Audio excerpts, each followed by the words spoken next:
At 4:25 a.m. on April 26, 2021, the entire town of Naperville, Illinois, discovered a shocking and terrifying truth. Amy Anderson, a 37-year-old babysitter, was found dead by the police department, raped multiple times, and stabbed to death. What made this case even more shocking was the unexpected direction the clues and investigation would take.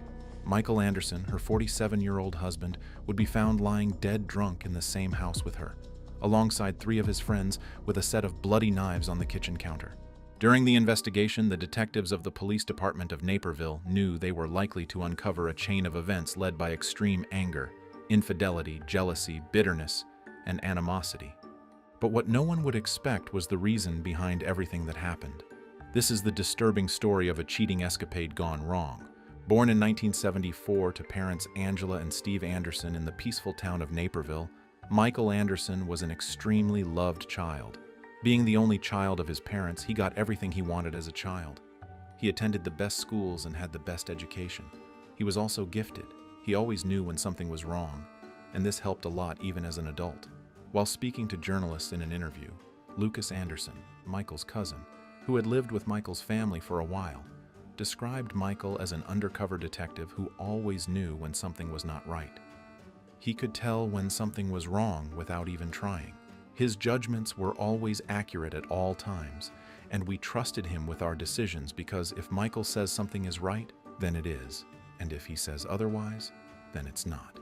But despite this special gift, Michael has a shortcoming that no one except his family knows about. He was unforgiving. In fact, he hated people who forgave others. He believed that anyone who committed a crime or did something bad should be punished in the same manner. He loved taking revenge on anyone who got in his way, regardless of how little or trivial the mistake was. He hated forgiving people so much that he cut off everyone who made him cry as a child. It was obvious that Michael had a problem, a terrible one. He was married to a beautiful and compassionate Amy Anderson. Amy was a known babysitter in Naperville because she babysat for most of the working parents, and all the children loved her. With a beautiful smile that never left her face, she captured the hearts of everyone around her. The town people loved her, her family and friends loved her, and the people who worked with Michael at his construction company loved her. Amy was the town's sweetheart. She got married to Michael when she was 27, and they moved down to Naperville 2 years after their marriage to start things afresh, after losing almost everything they had to a fire. Michael and Amy's marriage was nowhere near perfect. As a matter of fact, they had issues almost all the time, even after they had their first child, Claire. But one thing was sure, Michael treasured Amy. He loved her so much that he was willing to go to the ends of the earth for her. Unlike anyone in his life, Michael treated his wife and child with the utmost care and affection. He gave them everything they wanted. He was a good husband and father to his family.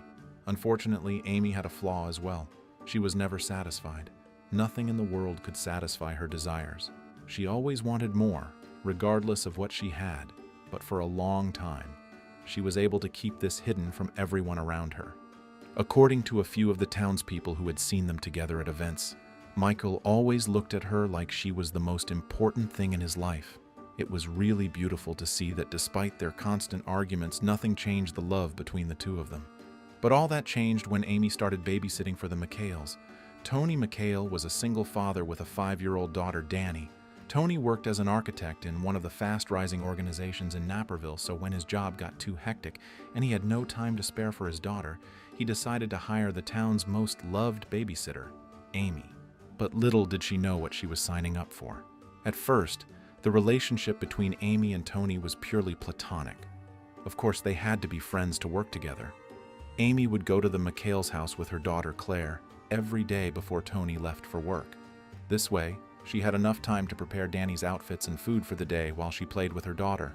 She juggled between babysitting Danny and some other kids for a while, until Tony discovered that she wasn't giving her best to her job, so he increased her pay to the price of babysitting 3 kids combined, so she would have enough time to spend with his child.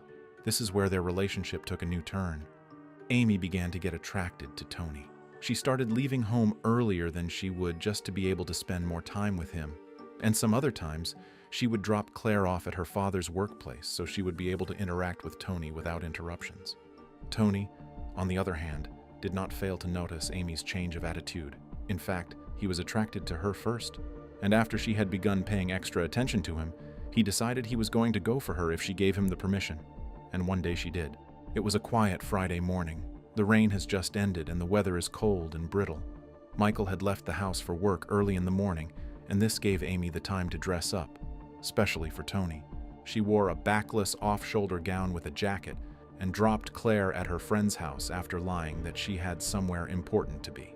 When she got to Tony's home, she took off her jacket and became all flirty with Tony, who took that as a cue to finally express his desire for her.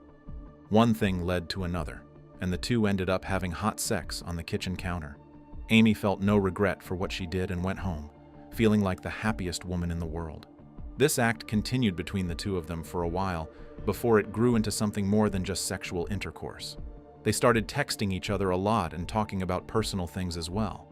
This was Amy's first mistake. Michael sensed the change in Amy's behavior a few weeks later. He noticed the bright sparkle in her eyes whenever she was with her phone and the way she giggled and blushed like a high school teenager even in her sleep. He suspected that something was off somewhere, and Amy was hiding it from him, but he did not consider the possibility of her cheating on him. After all, he was sure that she loved him just like he loved her. The relationship between Amy and Tony grew even fonder, and soon she started spending more time with him and his child than she did with her family. She gave different excuses about getting more jobs and having to put up with spoiled kids every time. To Amy, Michael would never find out about her relationship with Tony as long as she played her cards well, which she really didn't. Michael knew that his wife was no longer the same person and that something had changed in her, but he loved her so much that for the first time in his life, he was willing to overlook her misdeed. But Amy would not change. As a matter of fact, she became worse. She bailed out on every special event with Michael just to spend time with Tony. And one time she lied to Michael about traveling for her friend's wedding when what she had was traveling on a weekend vacation with Tony. At this point, Michael could tell that another man was in the picture. But while he felt angry and agonized, he thought of Amy's behavior as the result of not experiencing something new for a long time. So he exercised patience and waited for her to get tired of playing hide and seek with Tony and return to being his sweet wife. But that never happened. According to one of Tony's neighbors, they acted like young lovers, kissing and acting all lovey towards each other. Amy and Tony spent so much time together that he started introducing her to his friends as his woman. He took her to his social gatherings and showed her off to anyone who cared. During one of their special nights together, he introduced her to two of his closest friends, Richard Buffin and Eric Gale. The two friends were delighted to meet the woman who had captured the heart of their friend. They started hanging out together, going to concerts, and watching live football matches together. It was an unforgettable experience for Amy. Soon, Richard and Eric, whom Amy considered more good-looking than Tony, began to hit on her. More than once, the two friends had visited Tony's home on Amy's workday under the guise of spending time with their friend, when all they had come to do was woo Amy. They asked her out on dates, but she refused at first because she was scared of getting caught.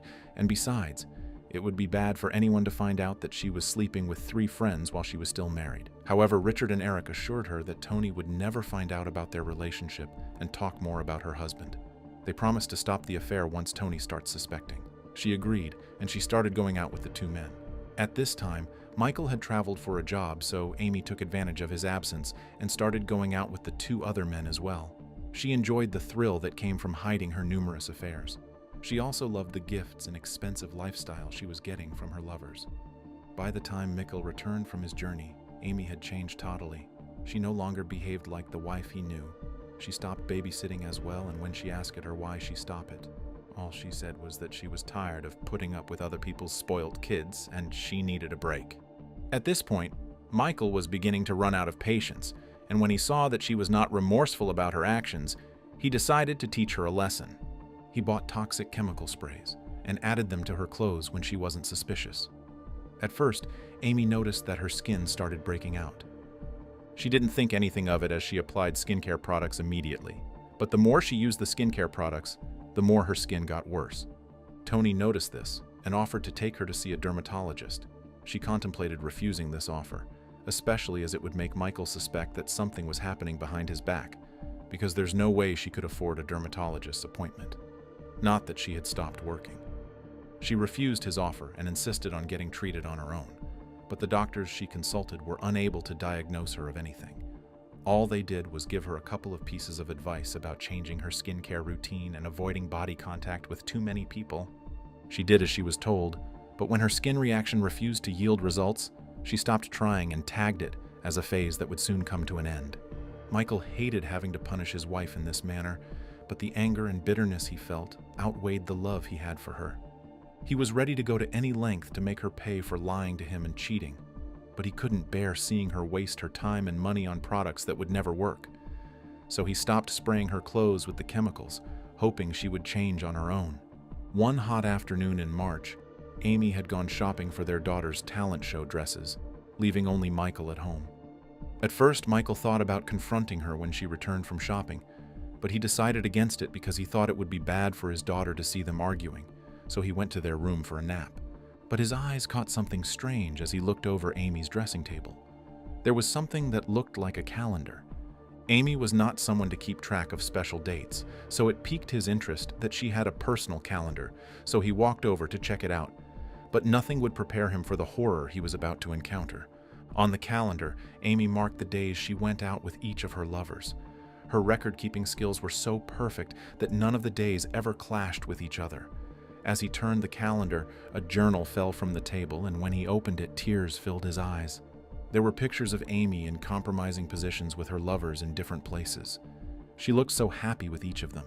And the more he flipped the pages of the book, the more he realized how foolish he was to have tried forgiving her.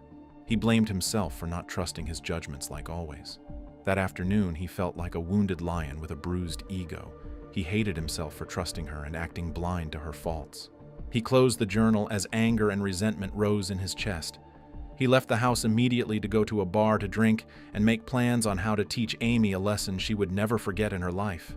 He could not believe that his wife would come close to hurting him in the worst way possible, despite all he gave her and how he treated her. He would never have imagined that a day like this would come. After several hours of thinking, he finally came up with a devilish plan. It would hurt him to do that to his wife, but no one cheated on him and went scot-free. He took the men's phone number from Amy's phone and called them up. At first, he invited them for drinks at his workplace under the guise of coming across their accounts on the internet. The four men became friends quickly, but unknown to Tony and his friends. They were merely a tool in Michael's grand plan.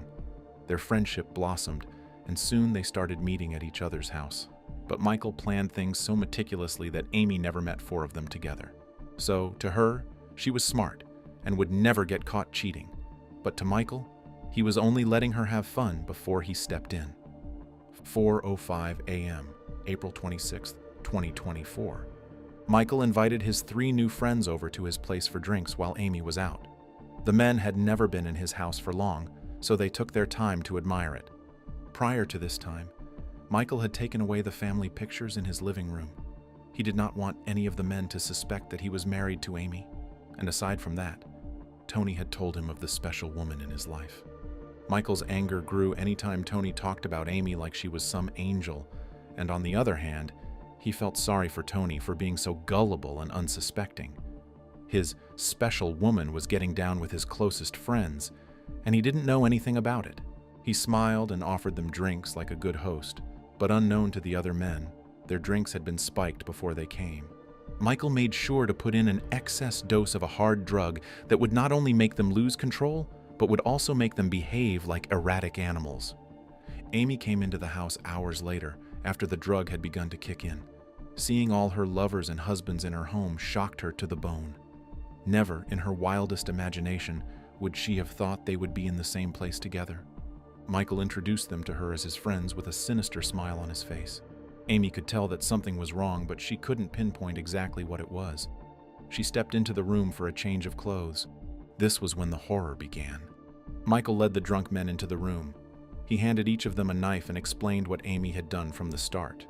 From how she started going out with Tony, and started going out with his friends as well. Rage filled the men, and they all took turns raping Amy.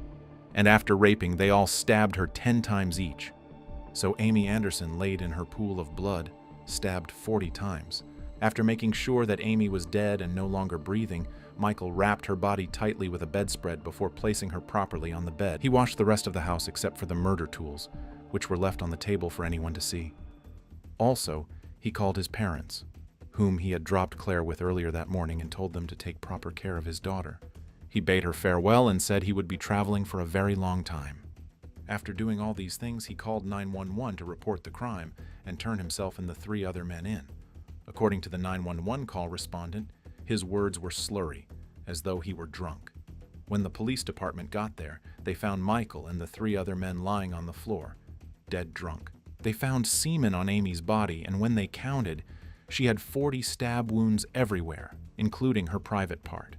They searched around the house and found remnants of the toxic chemicals Michael sprayed on Amy's clothes.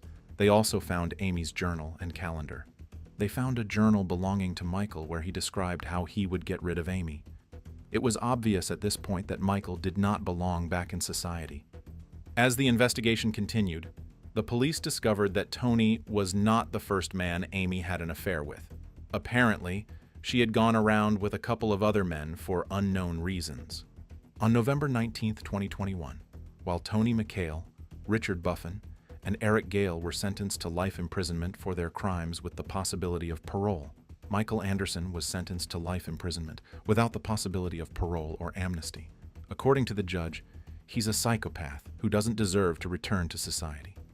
Michael's cousin, who testified against him in court, explained how evil and vengeful Michael can get when he feels cheated on. He explained how Michael hated sharing things, even as a kid, and would throw tantrums until he got his own toys. Amy's mother, while speaking to reporters in an interview, said, "Amy had always been an insatiable kid. She always wanted everything for herself, even when she couldn't contain it. I hate that she had to die like this, and I wish I could have helped her, but it is too late." Amy's friends also expressed their disappointment and anguish over Amy's death. According to a couple of them, Amy did not deserve to die in that manner, regardless of whatever she did. During their last interview with reporters, Tony, Richard, and Eric were asked how they felt about their crime. They all expressed remorse and regret for what they did, and they wished they could go back in time to correct their mistakes. Michael, when interviewed by reporters, was asked if he felt guilty for killing his wife and the mother of his child. He smiled and said, "All sins deserve a punishment.